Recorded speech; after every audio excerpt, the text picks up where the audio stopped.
In order to write a recursive formula, there are three things that you have to have.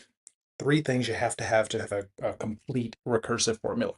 The first thing you have to have is what's the first term? We have to have A1.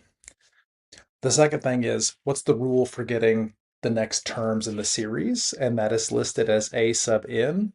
And that is always going to include A sub n minus 1. Sometimes there will be a multiplication in front of it. Sometimes there'll be an addition or subtraction at the end.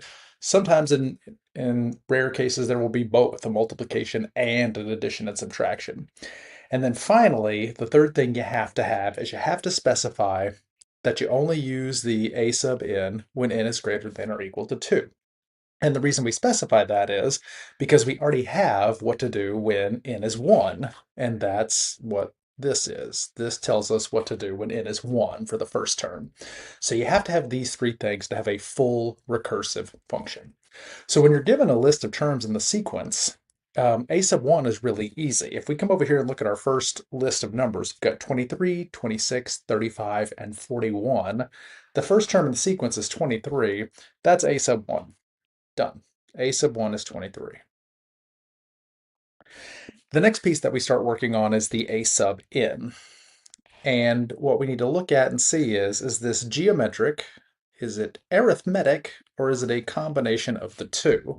So let's look at the sequence of numbers and see if we can tell what's going on as the sequence goes up. So it goes from 23 to 26, from 23 to 29, and then from 29 to 35, and then from 35 to 41, and that is a linear increase. It is increasing by 6 every time. 23 plus 6 is 29, 29 plus 6 is 35, and 35 plus 6 is 41. So this is an arithmetic sequence,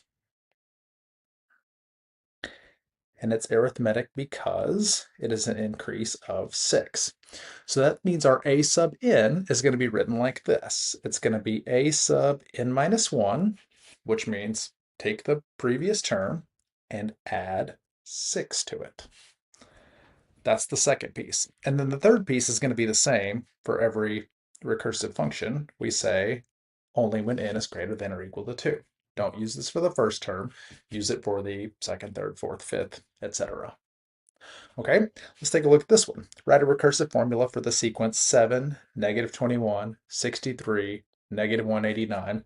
Anytime we see a sequence where it's switching from positive to negative, back and forth, we know it's going to involve multiplication because that's the only way to switch back and forth from positive to a negative is by multiplying by a negative.